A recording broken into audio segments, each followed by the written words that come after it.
السلام عليكم ورحمة الله وبركاته. معكم حمادة. النهاردة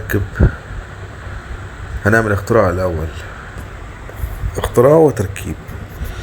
الاختراع في الشاشة الصغيرة دي، والتركيب هنركب شاشة 7 بوصة اهي، شاشة 7 بوصة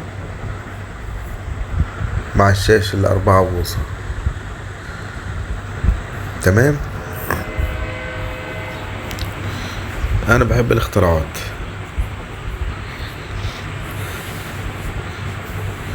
ان في ناس بتستعمل الشاشة دي برضو بدل الكاميرا، في ناس بتستعملها في الدش، بتظبط بها الدشات.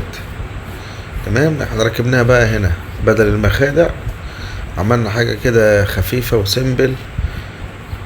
هي منظرها شيكة بصراحة. في النص كده على التكاية زي ما انتوا شايفين الشاشة اهي، ال7 بوصة مع الشاشة ال4 بوصة على التكاية ورا اهي. شياكة، زائد انها طبعا بتتقفل وتتفتح. الصورة جاية تمام زيها زي الشاشة اللي قدام بالظبط.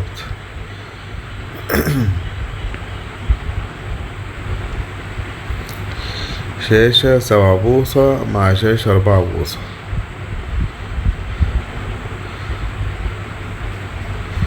لازم طول ما انت قاعد تقعد تبتكر كده. بس صاحب العربية جات له الشاشة دي هدية، فركبتها له بالمنظر ده.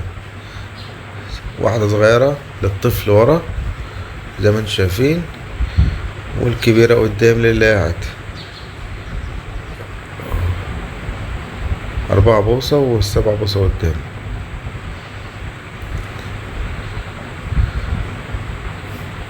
طبعا هي مقفولة اهي، تدوس كده على الزرار تتفتح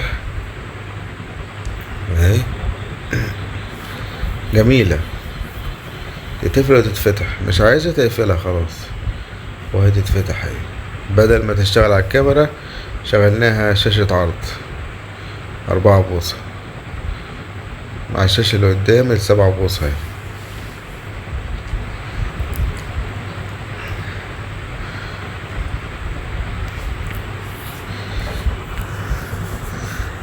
دي لو انت مش حابب تركب مخادع هتركب دي، مفيش اقل من كده.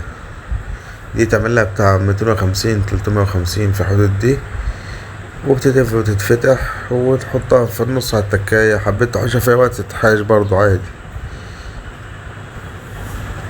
بس عاطية منظر بصراحة، يعني مش وحشة. تمام.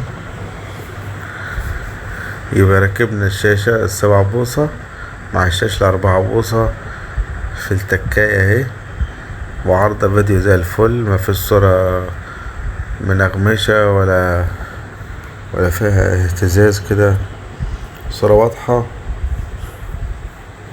مع الشاشة اللي قدام. ودي كانت الشاشة ال7 بوصة مع الشاشة ال4 بوصة على التكاية في لانسر بومة. كان معكم حمادة دي جي.